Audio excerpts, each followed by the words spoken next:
Wow. Skandal mega korupsi kekayaan alam senilai lebih dari 15.000 triliun akhirnya terbongkar. Puluhan tahun harta negara dijarah demi memperkaya segelintir orang, padahal uang ini sangat cukup untuk melunasi seluruh utang Indonesia.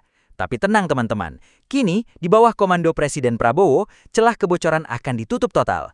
Namun pertanyaannya, mampukah Presiden bersama Menteri Keuangan Purbaya menyeret tuntas dalang utama di balik perampokan raksasa ini? Ya, biar nggak bingung, yuk kita simak penjelasannya. Tapi jangan lupa subscribe channel ini, Bincang Negara. Sudah terlalu hancur kita berharap kepada Pak Prabowo. Satu-satunya hanya beliau yang punya nyali yang besar, yang berani menghantam raja-raja semua. Ada Raja Batubara, sapu semua. Raja Minyak, sapu. Raja Sawit, sapu. Nggak ada yang nggak disapu. Banyak orang yang bully tapi lebih banyak orang yang sayang kepada Batak Presiden Prabowo. Sudah jenderang perang dan kasih peringatan terakhir. Bersihkan dirimu sebelum dibersihkan. Saya pernah menyampaikan, seluruh aparat, seluruh institusi, bersihkan dirimu sebelum kau dibersihkan. Tapi pertanyaannya, berani nggak pemerintah sikat habis bos-bos besar dalam mega korupsi 16.000 triliun ini sampai dimiskini total? Aturan baru per Juni ini maksa dolar hasil ekspor wajib balik ke Bank Indonesia. Tapi mafia-mafia yang udah main sejak tahun 1991 pasti nggak akan tinggal diam. Apakah aturan ini bakal melempem lagi karena lobi politik di bawah meja, atau kali ini oligarki beneran bakal tumbang? Menurut kalian, pemerintah berani nggak? Tonton sampai selesai karena data di video ini bakal buka mata kamu. Kalau ada yang menghasut, mecah belah, yakinlah dia bekerja untuk orang lain, bukan untuk orang Indonesia. Kak teman-teman, video ini dibuat bukan cuma buat bagi-bagi berita. Ini adalah wadah kita, suara rakyat kecil yang udah terlalu lama ditindas sama sistem. Kita disuruh bayar pajak ini itu, ditarik iuran sana-sini, sementara di atas sana para mafia dagang dan oknum pejabat korup hidup mewah dari hasil ngerampok 16.000 triliun uang kita. Kita emang nggak punya kekuatan politik atau uang miliaran buat ngelawan mereka. Tapi ingat, kita punya kekuatan satu atap digital. Melawan mafia sekutuk ini nggak bisa sendirian. Jadi sebelum kita bedah cara licik mereka di pembahasan pertama, ambil tindakan nyata kamu sekarang juga. Klik tombol like dan subscribe sekarang sebagai tanda kalau kamu berdiri bersama rakyat, bukan bersama para perampok uang negara. Share video ini ke grup WA keluarga, teman tongkrongan, dan media sosial kamu. Makin banyak rakyat yang tahu, makin gemeteran para mafia itu bersembunyi. Dan yang paling penting, absen di kolom komentar sekarang, dari daerah mana kalian berasal. Mari kita tunjukin dari Sabang sampai Merauke, kalau rakyat kecil dari seluruh pelosok Indonesia hari ini bersatu membuka mata dan menolak untuk terus dibodohi. Simak video ini sampai detik terakhir, jangan dilewati sedikit pun, karena setiap data di video ini adalah bukti bagaimana hak anak cucu kita sedang dirampas. Mari kita mulai pembahasannya.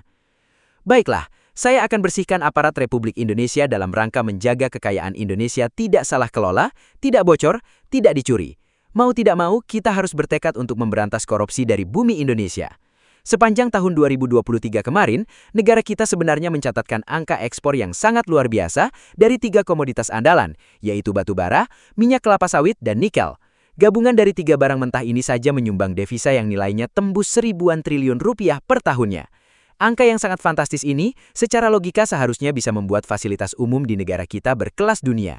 Sekolah-sekolah gratis berkualitas, rumah sakit tanpa antrian yang menyiksa, hingga transportasi umum yang murah dan nyaman sampai ke pelosok desa. Namun disinilah letak keanehan dan ironi besarnya. Mengapa dengan penjualan sekaya itu, kas negara kita justru selalu terkesan pas-pasan? Mengapa kita masih sering mendengar pemerintah mengeluh kekurangan dana untuk memberikan subsidi pupuk bagi petani atau bahan bakar bagi rakyat miskin yang membutuhkan? Jika kita melihat data dari Dana Moneter Internasional atau IMF, rasio penerimaan negara Indonesia terhadap PDB atau Produk Domestik Bruto hanya berada di kisaran 11–12% saja. Angka ini menempatkan Indonesia di posisi paling buncit atau terendah di antara negara-negara anggota G20 dan bahkan di Asia Tenggara. Bayangkan, kita kalah jauh dengan Kamboja yang rasio penerimaan negaranya sudah menyentuh 15%. Kita juga tertinggal dengan India yang berada di angka 20% dan Filipina yang mencapai 21%. Ini adalah tamparan keras bagi kita semua sebagai pemilik sah tanah air ini. Bagaimana mungkin negara sebesar Indonesia dengan kandungan emas, nikel, dan batu bara yang melimpah ruah kalah efektif dalam mengumpulkan uang dibandingkan Kamboja? Fenomena ini menjadi bukti nyata bahwa kekayaan alam kita memang berhasil dikeruk habis-habisan dan dijual ke luar negeri. Namun keuntungan besarnya sama sekali tidak pernah mampir atau menetap di dalam sistem keuangan domestik.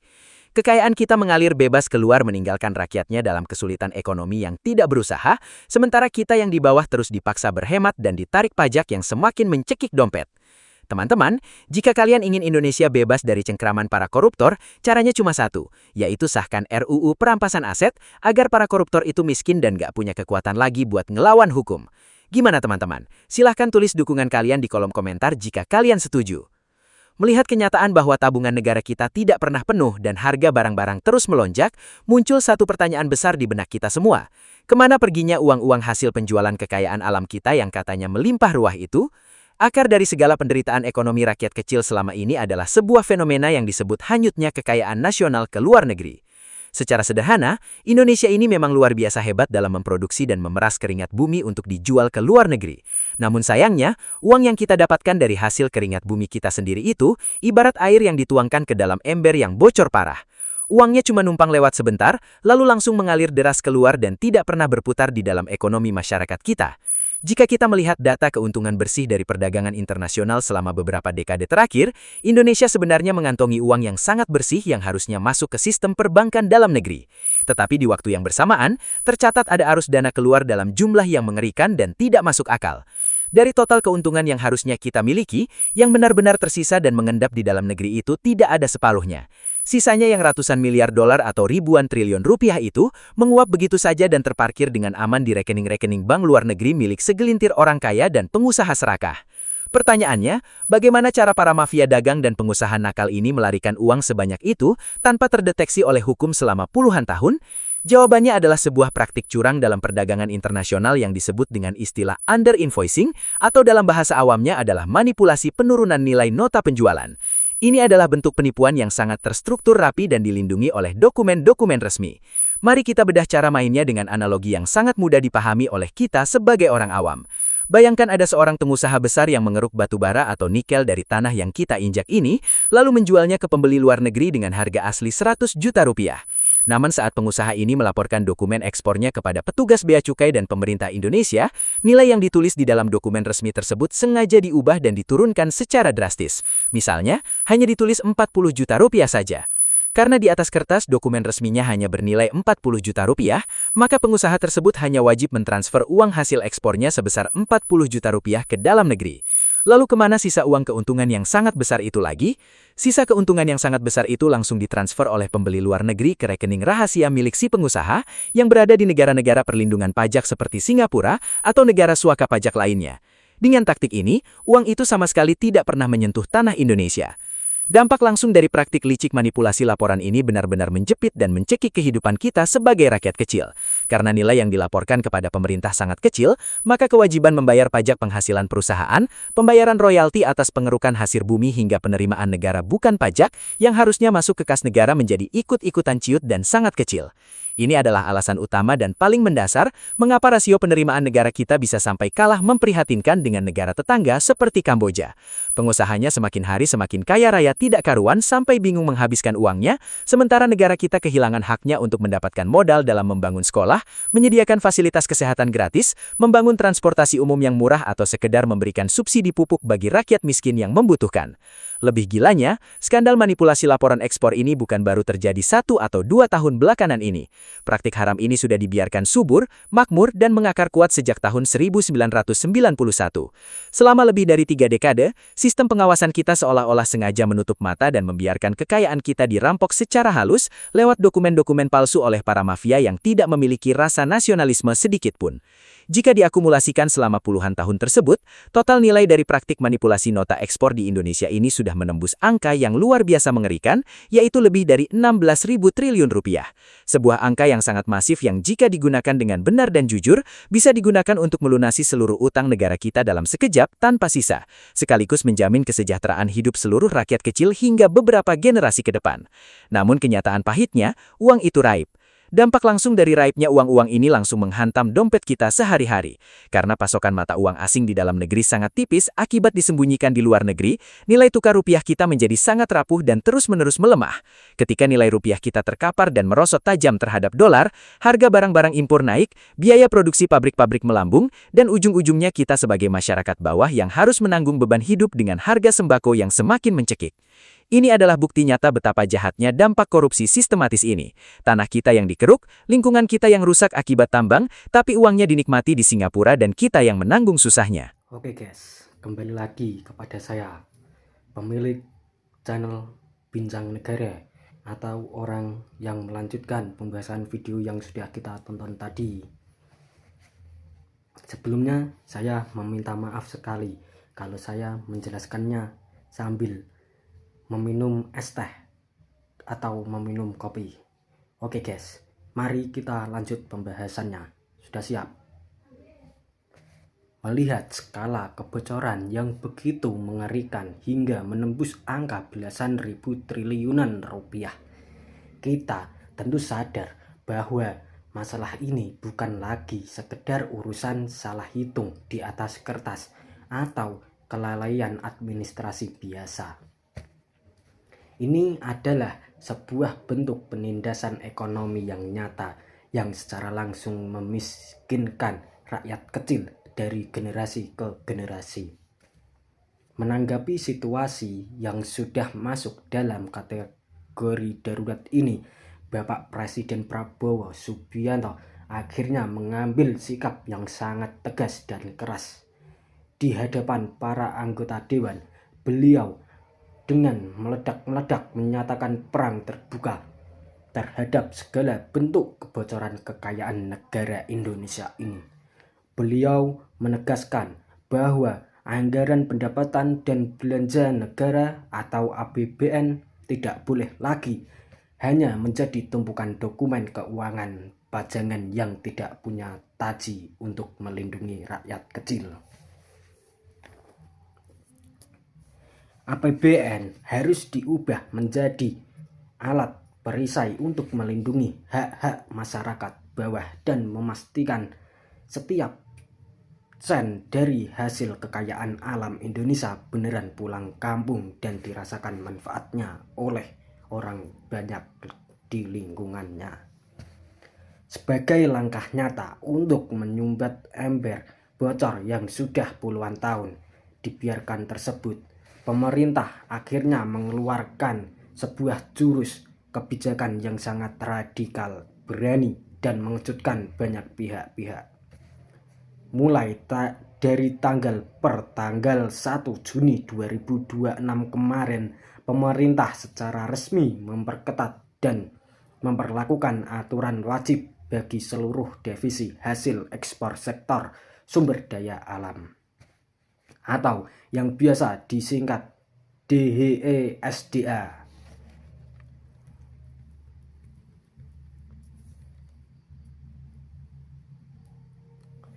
Jika selama puluhan tahun para pengusaha raksasa dibiarkan bebas sebebas-bebasnya memarkir, menimbun, dan memutar dolar hasil perjualan bumi kita di bank-bank asing seperti di Singapura, Swiss, atau negara pelarian pajak lainnya.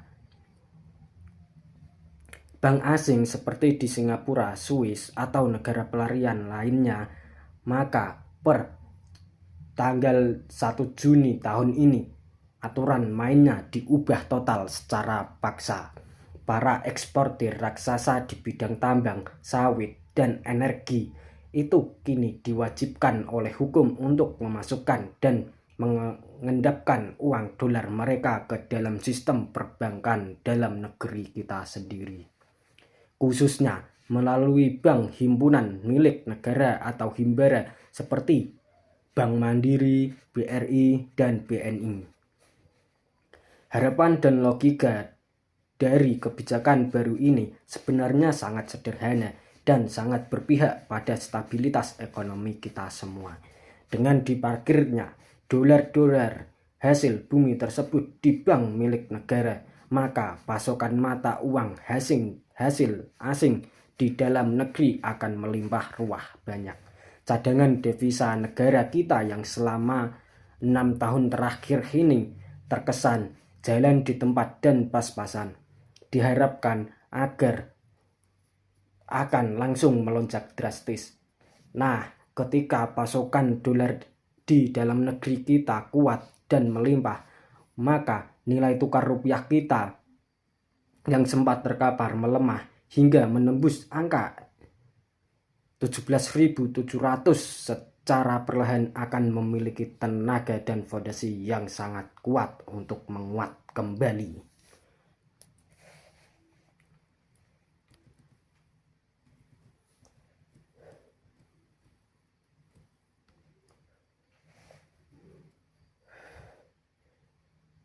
Bagi kita, rakyat kecil yang hidupnya pas-pasan, menguatnya nilai tukar rupiah adalah sebuah angin segar yang luar biasa. Kenapa? Karena jika rupiah menguat, biaya impor bahan baku industri akan turun. Laju kenaikan harga barang-barang kebutuhan pokok yang selama ini mencekik dompet kita bisa ditekan. Dan harga sembako di pasar tidak lagi ugal-ugalan. Artinya, kebijakan per Juni 2026 ini adalah obat yang sangat kita butuhkan agar kekayaan alam kita bisa dirasakan langsung efeknya pada isi dompet masyarakat kecil di bawah ini. Namun, disinilah letak ujian politik dan keberanian terbesar bagi pemerintahan saat ini. Mengeluarkan aturan ketat di atas kertas itu adalah hal yang sangat mudah, tetapi melaksanakannya dengan konsisten di lapangan adalah urusan yang berbeda jauh dan penuh dengan resiko. Kebijakan radikal yang baru berjalan per Juni 2026 ini dipastikan akan memicu perlawanan sengit yang luar biasa di bawah tanah. Mengapa bisa begitu? Karena aturan wajib parkir dolar ini secara langsung menyenggol, mengganggu, dan merusak kenyamanan berbisnis para taipan, pengusaha raksasa, dan mafia daging internasional yang sudah meraup untung triliunan rupiah dari celah hukum sejak tahun 1991. Mereka yang selama lebih dari 3 dekade ini sudah terbiasa hidup mewah dan menyembunyikan kekayaan raksasanya lewat laporan-laporan palsu, tentu tidak akan tinggal diam begitu saja melihat sumber pundi-pundi kekayaan haram ditutup paksa oleh pemerintah.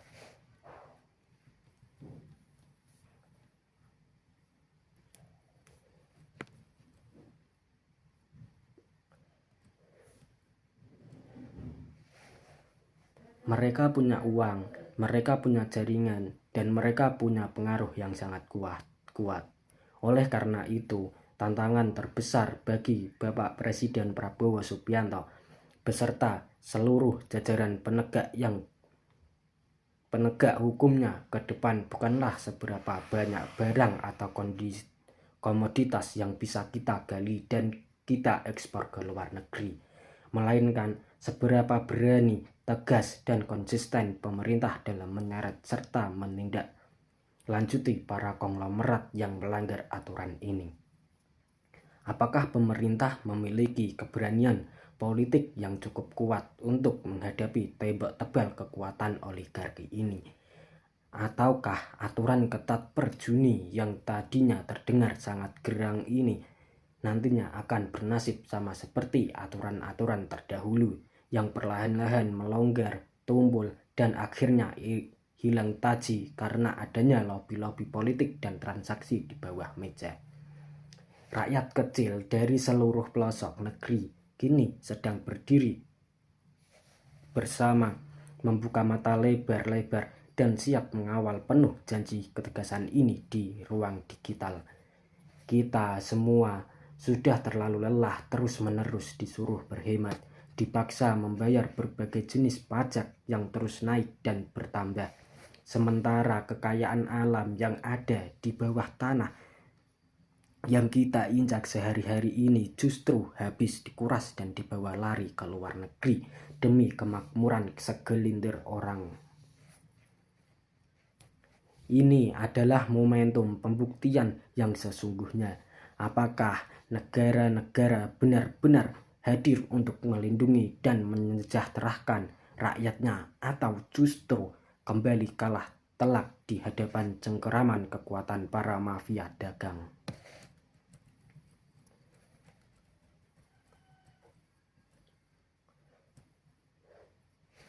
Tunggu sebentar ya guys, kita minum es teh dulu. Ini es tehnya bola.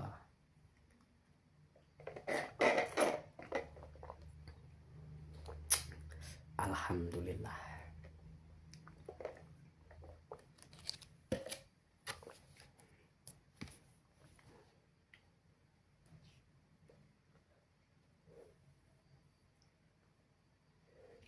Ya udah, Mari kita lanjut pembahasannya.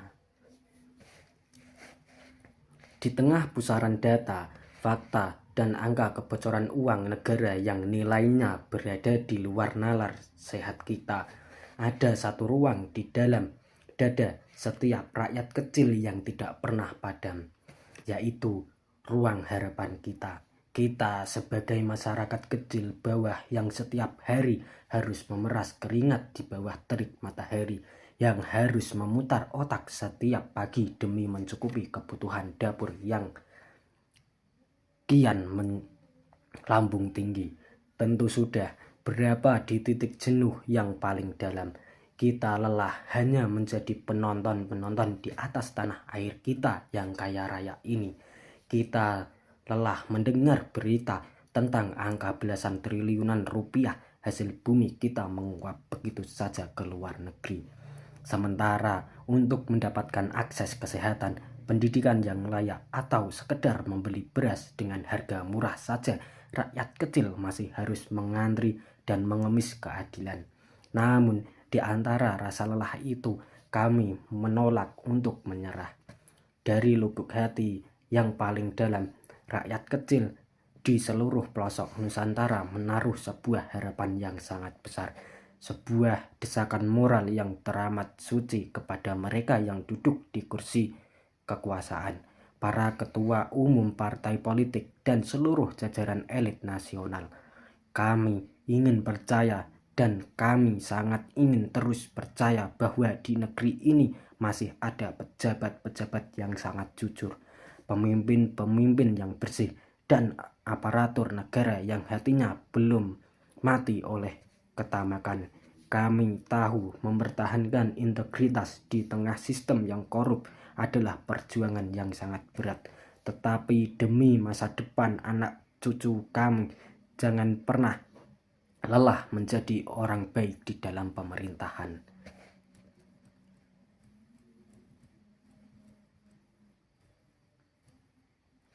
Harapan terbesar dan paling mendesak yang kami gantungkan di pundak para ketua umum partai politik saat ini adalah satu, runtuhkan ego kelompok, singkirkan kepentingan elektoral jangka pendek, dan bersatulah secara penuh untuk segera mengesahkan undang-undang perampasan aset. Rakyat kecil saat ini sudah sangat cerdas melihat peta hukum di negeri ini. Kita semua tahu bahwa sekedar menjebloskan koruptor atau mafia dagang ke dalam jeruji besi selama beberapa tahun saja sama sekali tidak membuat mereka jera. Penjara tidak menakuti mereka selama uang hasil jarahan mereka masih utuh dan tersimpan rapi. Mereka masih bisa hidup mewah di dalam sel bebas. Mereka tetap menjadi konglomerat yang bisa membeli apa saja. Maka dari itu, undang-undang perampasan aset adalah satu-satunya senjata pamungkas, cara paling ampuh dan obat paling mujarab untuk menyembuhkan penyakit kanker korupsi yang sudah stadium akhir di Indonesia ini.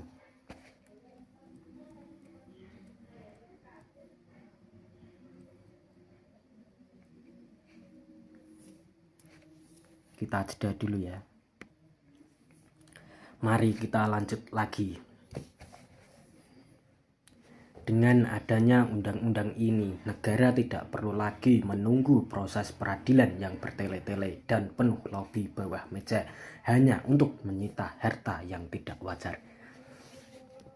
Begitu ada pejabat atau pengusaha yang kekayaannya melompat drastis tanpa asal-usul yang sah, negara mereka memiliki hak mutlak untuk merampas dan mengembalikan aset tersebut ke dalam kas negara Indonesia. Kami ingin melihat para korupsi dan mafia itu semiskin-miskinnya hingga mereka merasakan apa yang dirasakan oleh rakyat kecil yang harus bertahan hidup dengan sisa-sisa uang di dompet.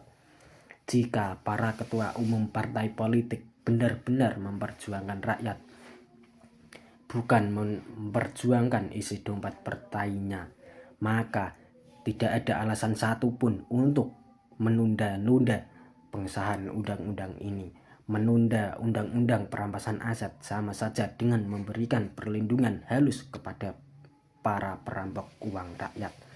Di sisi lain, apresiasi setinggi-tingginya dan rasa hormat yang mendalam kami haturkan kepada para pemimpin, pejabat, dan seluruh elemen pemerintahan yang sangat ini tulus bekerja tanpa pamrih demi bangsa Indonesia ini.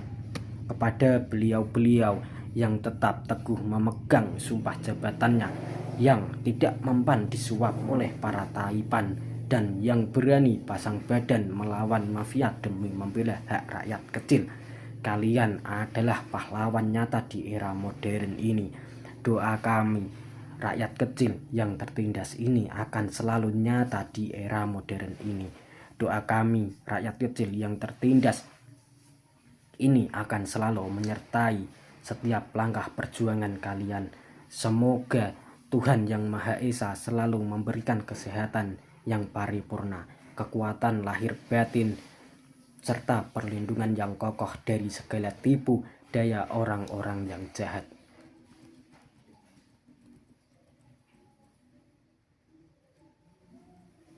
Jangan pernah sekalipun kalian mundur selangkah, karena di belakang kalian ada 200-an juta rakyat kecil yang tulus mengetuk pintu langit setiap malam agar negara ini beneran bersih dari korupsi. Namun, perjuangan ini tidak akan pernah berhasil jika hanya mengendalikan para pemimpin di atas sana. Oleh karena itu, kami juga mengutuk hati dan mengajak seluruh elemen masyarakat Indonesia dari Sabang sampai Merauke untuk tetap bersatu dan merapatkan barisan. Kita harus sadar bahwa di situasi yang penuh dengan polemik ekonomi seperti saat ini, di mana harga barang pokok melambung tinggi, biaya hidup menjepit, dan lapangan kerja sulit dicari, ada banyak sekali oknum kelompok dan mafia yang sedang mencari celah.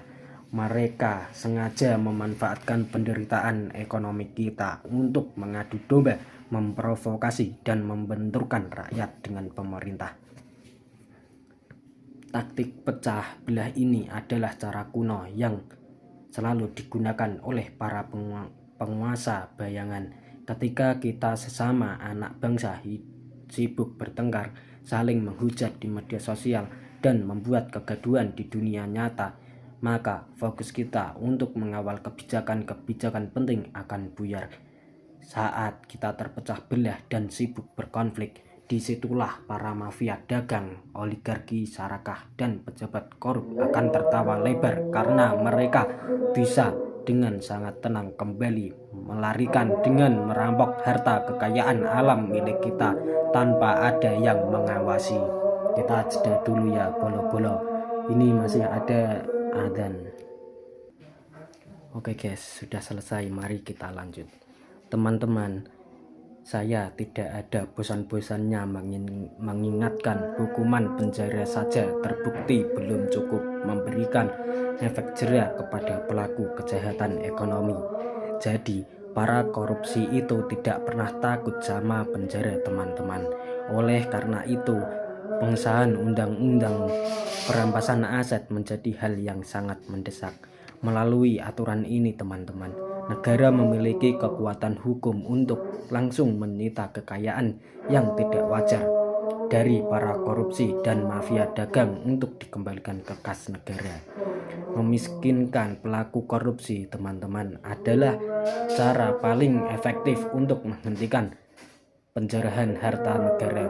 Teman-teman, potensi kebocoran dana hingga ribuan triliunan rupiah adalah ancaman yang nyata bagi ekonomi kita. Teman-teman, penyelamatan anggaran ini membutuhkan ketegasan pemerintah, persatuan para elit politik, serta dukungan penuh dari seluruh lapisan masyarakat. Jika kita kompak dan tidak mudah terpecah belah, kekayaan alam Indonesia dapat sepenuhnya diselamatkan untuk memakmurkan rakyatnya sendiri. Teman-teman, oleh karena itu kita harus bersatu. Jangan dikit-dikit gampang emosi, jangan dikit-dikit gampang dipecah belah. Nanti dengar isu dikit marah, ada film dikit marah, dikasih faktanya nggak tahu.